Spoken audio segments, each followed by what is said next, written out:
Salut les poulets, aujourd'hui on teste un mât de 66 cm. Je vais te dire ce que j'en pense. Allez, reste bien jusqu'à la fin pour le débrief, n'hésite pas à t'abonner, à partager la vidéo, ça fait toujours plaisir.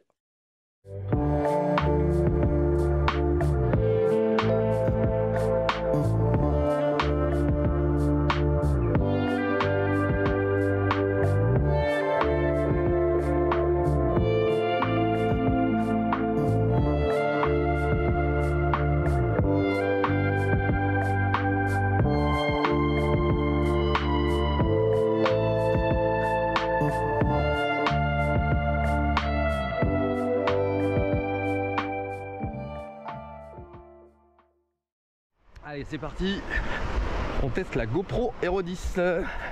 Là-bas, il y a un kitesurfer, mon gars, en détresse. Il a fait un décollage vent arrière de l'espace. Ça y est, l'été est là, c'est dangereux. Alors, niveau foil, on a le 1200 parce que c'est annoncé tombant. Donc là, il y a de l'air, mais après, normalement, il n'y en a plus. Oh là là, le kitesurfer de l'extrême. Ah, là, il y a une belle risée là.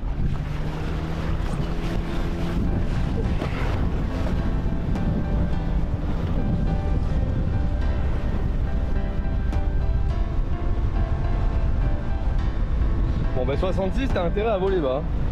Regarde, là c'est le rocher de la Rémija, je sais pas si tu vois les couleurs, mais c'est magnifique. Ah, y'a personne. Petite jibe. Oh là.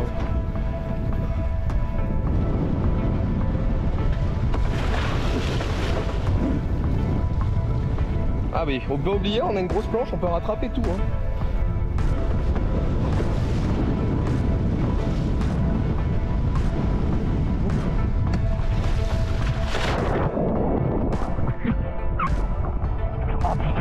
Première bûche. Ah oui, j'ai pas mis le liche hein. Du coup on va nager.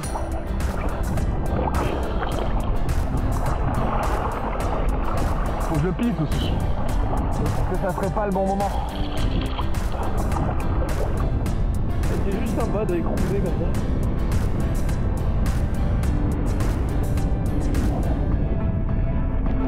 Oh, il m'a déconcentré l'avion.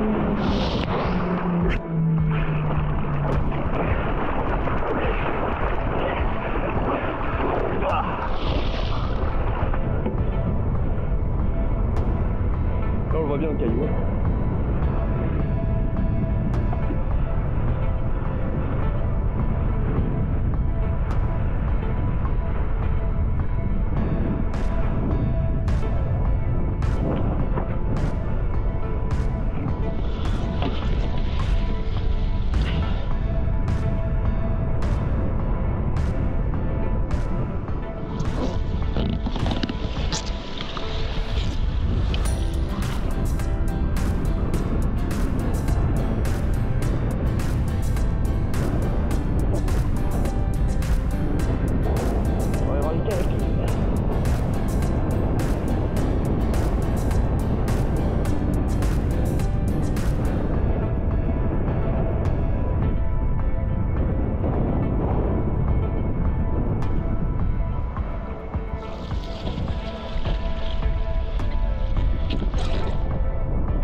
C'est ça qu'on cherche dans la Wing.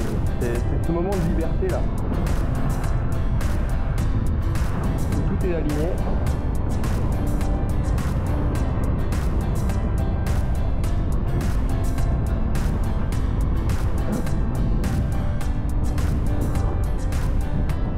Je crois qu'on a des algues ici.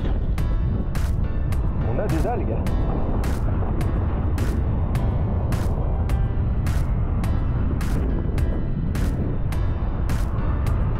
On aurait pu prendre le 700 dans les risées, mais on aurait été moins à l'aise en bas de B.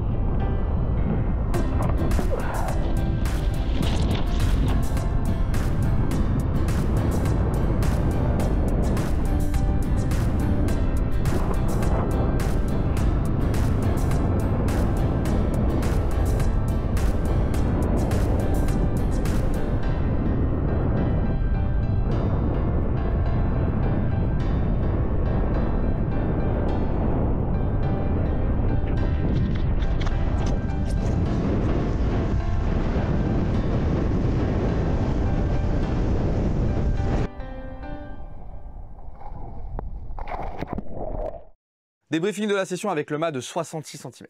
Alors pourquoi prendre un mât plus petit? Normalement je navigue en mât de 92 cm.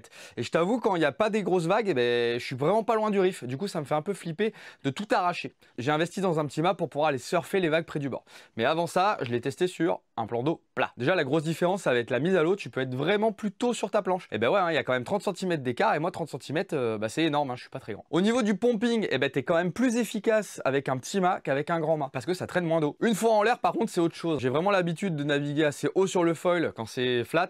Et là, j'ai vite été rappelé à l'ordre. Dès les premiers bords, ça a décroché. Et du coup, j'ai dû vraiment me forcer, me faire violence pour naviguer assez bas sur l'eau. T'avoue qu'après 3-4 jibes, je commençais à prendre l'habitude. Un autre point, quand tu vas aller vite en wingfoil, tu vas mettre de la contre-gîte. Et là, le problème, c'est que avec une aile de 111 d'envergure, j'avais toujours le tips dehors. Et le problème du tips dehors, t'as beau avoir des ailes qui marchent bien, ça prend de l'air. Et du coup, l'aile, des fois, elle décroche. Tu as pu le voir sur la vidéo. Et du coup, tu tombes, quoi. Voilà. Donc, petite conclusion. Mât de petit mât, grand mât. Je te dirais, si tu veux en prendre qu'un, tu prends un mât intermédiaire, environ entre 75 et 85. Je pense que c'est la bonne taille.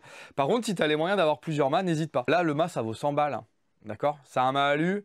Je t'avoue, niveau rigidité, ça suffit largement. Donc, si tu as les moyens d'avoir plusieurs mâts, tu prends un petit et un grand. Donc, le grand mât, ça sera pour aller surfer des grandes vagues, aller vite et aller contre-gîter. Et le petit mât, c'est pour surfer près du bord, quand il n'y a pas de fond, et aussi pour vraiment débuter au tout début, si tu as une appréhension de la hauteur. J'espère que ça a répondu à quelques questions. Je te laisse poulet. À la semaine prochaine.